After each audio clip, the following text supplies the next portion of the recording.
প্রিয় শিক্ষার্থীবৃন্দ সবাই কেমন আছো? আশা করি সবাই ভালো আছো। তোমরা যারা অনার্সের প্রথম মেরিট লিস্ট এবং সেকেন্ড মেরিট লিস্টে সুযোগ পাও নাই, তোমাদের জন্য কিন্তু রিলিজ স্লিপের সুযোগ রয়েছে। তো রিলিজ স্লিপের আবেদন কবে শুরু হবে এবং কিভাবে আবেদন করতে হবে সেই সম্পূর্ণ বিষয় নিয়ে কিন্তু আমি আজকে আলোচনা করব। তোমরা যারা আমার চ্যানেলটি সাবস্ক্রাইব করো না, চ্যানেলটি অবশ্যই সাবস্ক্রাইব করবে এবং যারা এই চ্যানেলটি অলরেডি সাবস্ক্রাইব করেছো, থ্যাংক ইউ সো মাচ। আমরা যদি এই নোটিশটি অ্যানালাইসিস করে থাকি তাহলে আমরা একটু দেখতে পাচ্ছি যে গত 24 জুলাই কিন্তু দ্বিতীয় মেধা তালিকা প্রকাশ করেছিল। এই ফলাফলের প্রেক্ষিতে কিন্তু ২৬ তারিখ থেকে ফরম পূরণ শুরু হয়ে ৩ আগস্ট পর্যন্ত এই কার্যক্রম চলমান থাকবে এবং এই ভর্তির সম্পূর্ণ কার্যক্রম যদি সম্পন্ন হয় সেক্ষেত্রে তোমাদেরকে রিলিজ স্লিপের আবেদনের সুযোগ দিবে। তো আমরা সবকিছু মিলিয়ে যদি আমরা একটু দেখি যে ১৩ আগস্ট পর্যন্ত কিন্তু এই ভর্তির কার্যক্রম চলমান থাকবে এবং কলেজ কর্তৃপক্ষ ফরম পূরণ করার পর নিশ্চয়ই সব ক্ষেত্রেই কিন্তু সব মিলিয়ে আমরা দেখতে পাচ্ছি যে আগামী ১৩ তারিখ পর্যন্ত কিন্তু এই আবেদনটি চলবে।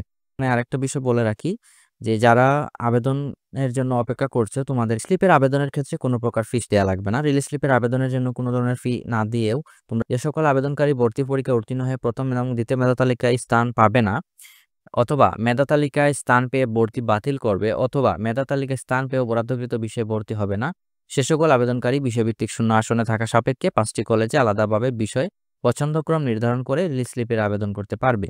যে সকল আবেদনকারী ভর্তি পরীক্ষায় উত্তীর্ণ হতে পারেনি, সে সকল আবেদনকারী রিলিজ স্লিপে আবেদন করতে পারবে না। এটা কিন্তু সম্পূর্ণ স্পষ্টভাবে এখানে দেওয়া আছে। কোনো স্টুডেন্ট যদি পরীক্ষায় উত্তীর্ণ না হয়, অর্থাৎ সে যদি কোনোভাবে পাসই না করে, সেক্ষেত্রে তাকে কিন্তু রিলিজ স্লিপের জন্য আবেদন করার সুযোগই দিবে না। তো এই জিনিসটা এখানে কিন্তু ক্লিয়ারলি উল্লেখ করা আছে। সেক্ষেত্রে তাকে কি করতে হবে?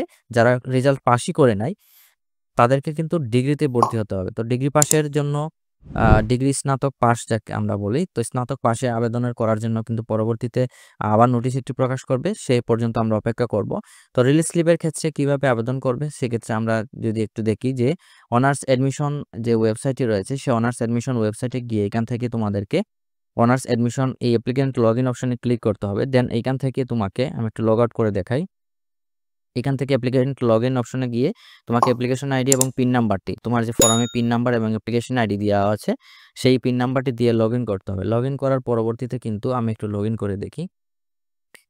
লগইন পরবর্তী অপশনে গিয়ে এখান থেকে তোমার রিলিজ স্লিপের যে লিঙ্কটি দেওয়া থাকবে সেই আবেদন ফর্মটির, দেন এখান থেকে ক্লিক করে তোমার ফর্মটি পূরণ করেই দেন তুমি আবেদন করতে পারবে।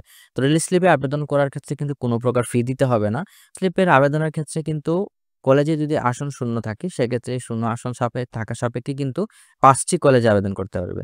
অর্থাৎ তোমাকে ৫টি কলেজ এখন থেকে নির্ধারণ করতে হবে যে ৫টি কলেজে তুমি আবেদন করবে, সেই ৫টি কলেজেই জন্য তোমাকে আবেদন করার জন্য প্রস্তুতি নিতে হবে। এই নোটিশটি অ্যানালাইসিস করে আমরা যেটা বুঝতে পারলাম যে আগামী ১৩ আগস্ট পর্যন্ত কিন্তু এই ভর্তির কার্যক্রম চলমান থাকবে, অর্থাৎ দ্বিতীয় মেধা তালিকার ভর্তির কার্যক্রম চলমান থাকবে। তো এই ভর্তি কার্যক্রম শেষ হওয়ার পরেই কিন্তু রিলিজ স্লিপের আবেদনের সুযোগ দিবে। তো রিলিজ স্লিপের নোটিশটি জানার জন্য তোমরা এই চ্যানেলটি সাবস্ক্রাইব করবে এবং নোটিফিকেশন আইকনে ক্লিক করে রাখবে। রিলিজ স্লিপের নোটিশ আসার সাথে সাথে কিন্তু তোমাদেরকে আমরা জানিয়ে দিব। তো রিলিজ স্লিপের আবেদন কিভাবে করতে হবে এবং কিভাবে ফর্ম পূরণ করতে হবে তা আমরা আমাদের নেক্সট ভিডিওতে আমরা দেখিয়ে দিব।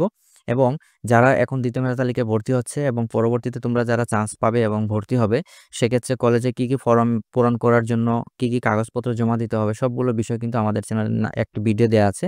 সে চ্যানেলের এই ভিডিওটি দেখার জন্য অনুরোধ জানাচ্ছি। তো সে পর্যন্ত সবাই ভালো থাকো, সুস্থ থাকো। সবাইকে ধন্যবাদ এবং চ্যানেলটি সাবস্ক্রাইব করবে, সবাইকে শেয়ার করে রাখবে। ধন্যবাদ।